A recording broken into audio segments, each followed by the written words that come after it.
Hey, did you know that Return to Silent Hill just came out? Probably not because they didn't spend anything on marketing, but it did. It just released, and I just got back from the theater watching the film, and it's bad.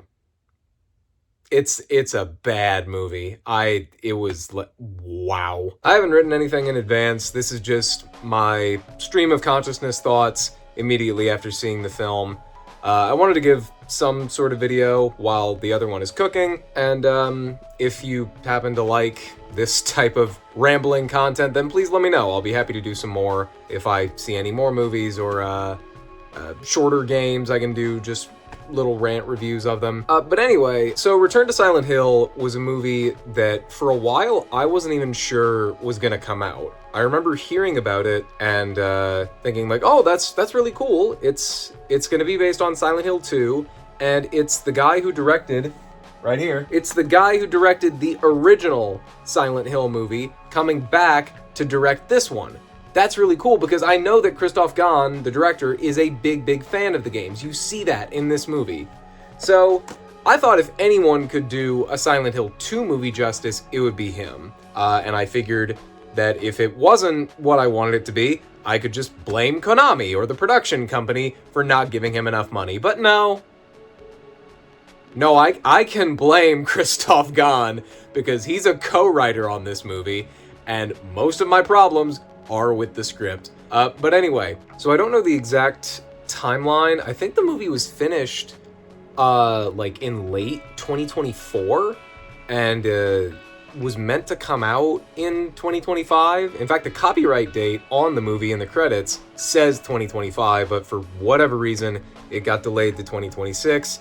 I assume it was Konami, because I remember also reading an interview with Christoph Gahn where he was like, oh yeah, we wanted to wrap by like January 2024 or something, but because of the executive producers, it dragged on an extra 8 months, which is insane. So if you know me, you know that Silent Hill 2 is one of my absolute favorite games of all time. This game means more to me than I can adequately put into words. I don't think the words do exist to adequately describe everything that this game means to me. So with a film, I knew that it was going to be a tall order to adapt that, because to me, the original Silent Hill 2 is just the definition of the term lightning in a bottle. And that's one of the reasons why I was opposed and still am opposed to the idea of a Silent Hill 2 remake, because why would I want that? Silent Hill 2 remake could be good. I don't know. I haven't played it, but I have no interest in playing it because everything I love about the original game is in the original game, and what I've seen of the remake takes that away. It takes away the surrealist performances from the actors. The graphics are way too clean, and it's just, like I said, you can't ever capture what that game was at the time and what it is still now. You can't replicate that, and trying to do so is a fool's errand. So with a movie being based on Silent Hill 2, I was very interested and very worried because it could easily go astray. But again, I thought, you know, it's Christoph Gahn. It's the same guy who directed the first Silent Hill movie, which I like. I think that's a good movie. So I figured if anyone could do it, it would be him. This movie has a lot of issues, but first, I gotta give credit where it's due, okay? Because this movie does have good points. One of the biggest is the visuals. The movie looks great. It's just visually a treat to look at, and that's, you know, another trademark of Christoph Gahn. His movies always look very beautiful, so I knew he would give a visual take that was interesting, and he does. There are so many beautiful shots in this movie, some that are taken straight out of the game. Now, there's also a lot of stylistic oddities in the visual presentation, like there's some first-person shots in the film that are a little weird, like it seemed to almost be drawing attention to the video game origin, but Silent Hill is not a first-person game, so I just don't know why that was there. I think the monsters look great. Patrick Tatopoulos is back. I think he did the first movie as well. And the creatures look great. There's a few times where the CG looks a little cheap, but that's probably just because it is pretty cheap. I don't imagine this movie had a very high budget. Some of the CG can look a little wonky, but for the most part, the film looks good. And it sounds good too. Akira Yamaoka returns to do the music here, and in fact, there's a lot of songs that are lifted straight from the game and put into this movie. And for any fan, that's gonna, rocket the movie up several points for you. So the movie looks great and it sounds great. It's not great though. I really have a lot of problems with it. And the main issue is it is a complete misinterpretation and an outright butchering of the original story. By the way, if you haven't played Silent Hill 2 or you haven't seen the movie and you want to, don't see the movie, play the game. If you haven't played the game and you want to, this is your warning. I'm going to spoil the absolute dog ass out of it.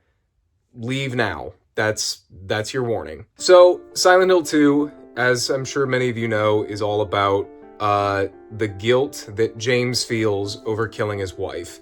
And the monsters in the game represent a lot of sexual imagery, and Pyramid Head is like the Punisher for James. All of that, you know. If you know Silent Hill, you know that. That's not so in this movie. In this movie, all of the onus, all of the blame is taken away from James. James is no longer the secret villain. James didn't do anything bad to Mary. Like, he killed her, but in the movie it's portrayed as like Mary wants to die. Mary is begging James to kill her because it was her father that abused her. And there's this weird fucking like Silent Hill sex cult subplot that Mary's in, and she's trying to get away from that, and that's how James and Mary meet. And it's like, what the fuck is this? Like, what? The entire idea that... Okay. Fucking Jesus. The entire reason that James goes to Silent Hill in the game is because he feels that he needs to be punished. He feels guilt. He feels incredible shame and guilt for what he did to his Mary, because he was a selfish prick and he didn't give her, like he wanted his life back. Mary got sick and then instantly he got pissed. James is a bad person. In the movie, like, he's an asshole, but other than that, he's fine. It's a complete mischaracterization of James as a person. I could just end the video there. I could just end the video at James isn't the bad guy. James did nothing wrong. James was helping his wife all along. That alone tells you that the movie is not a good adaptation. But also, other characters are completely misrepresented. Like Angela. Angela is my favorite character in the original Silent Hill 2 game. Her story that unfolds through the game is so incredibly heartbreaking. It destroys you. And in the movie, it's completely nixed, because guess what? Angela is also Mary now. You know how in the game, it's Maria is this sexualized, like, version of what James wanted Mary to be? So Maria is coming out and is in James's psyche. In the movie, it's Angela too! Angela is also Mary, and also Laura is Mary. Laura is, like, Mary as a child, which was not my interpretation of her character in the game. So then Angela, who was her own fucking person, is now just Mary again. She's Mary, and that's supposed to represent Mary's shame, which she didn't have in the original story. Now she has this sex cult thing, which does not belong. So then Maria loses all her fucking meaning. Maria's purpose in the story was to be James's idealized version of his wife. She's not that anymore. Maria's just there because she has to be. Oh, and speaking of great characters who get shafted, Eddie is in this movie for like 2 seconds. He is only there for one scene. James meets Eddie like he does in the game, puking in the toilet. He meets him there. And then after that, he, like, freaks out, beats James up a little bit, and then he fucks off, and then he's not in the movie ever again. Like, it's just baffling decision after baffling decision in terms of storytelling. It is a complete misrepresentation of Silent Hill 2. It's unreal.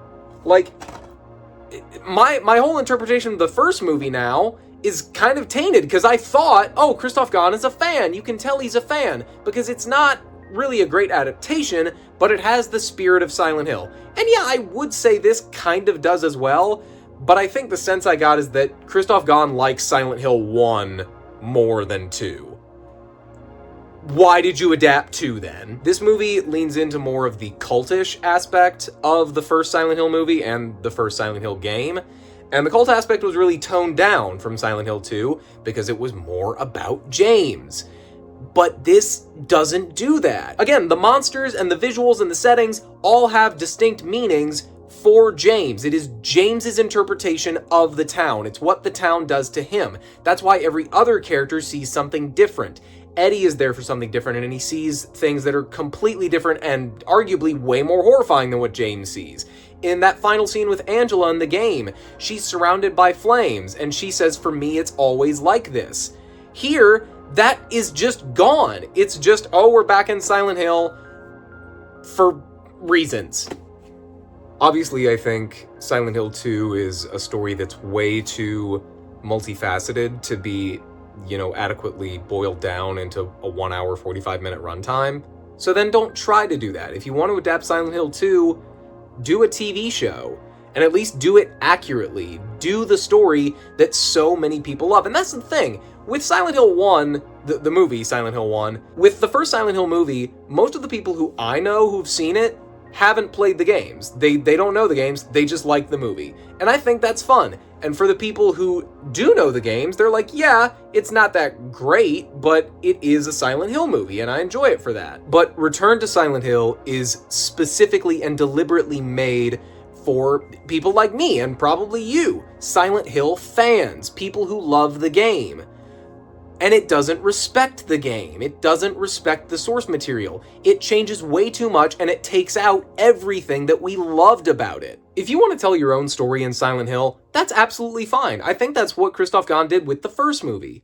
But when you outright say, we're adapting the fan favorite entry in the series, Silent Hill 2, and then you change everything that people love about it, what did you think was going to happen? I did not enjoy this movie. I feel like it's a slap in the face to the fans. Actually, more than that. It's spitting in the face of fans. It's making us open our mouths, spitting in our mouths, making us swallow, and making us say, thank you, Daddy. Sorry. So no, I don't recommend this movie. If you wanted to see it, I would say no. It's not a good adaptation. Really, all it made me want to do is play the game again, which I think I may want to do pretty soon, because the game is amazing. You know what the best thing about this movie was? You know what the absolute best thing about my experience with this movie was? This. When I got my ticket at the movie theater, they gave me this right here. It's a Silent Hill postcard. If you didn't know, I'm very easy to please. This was the highlight of my night. Anyway, thanks for watching, if you chose to do so. Sorry for the sort of unorthodox video. I just felt compelled to share my thoughts on this movie because of how badly it butchered a game that I really and dearly cherish. The next big video is in the works, don't worry. And until next time, oh, you know what? Watch Iron Lung. Iron Lung comes out next week. That movie's probably gonna be way better.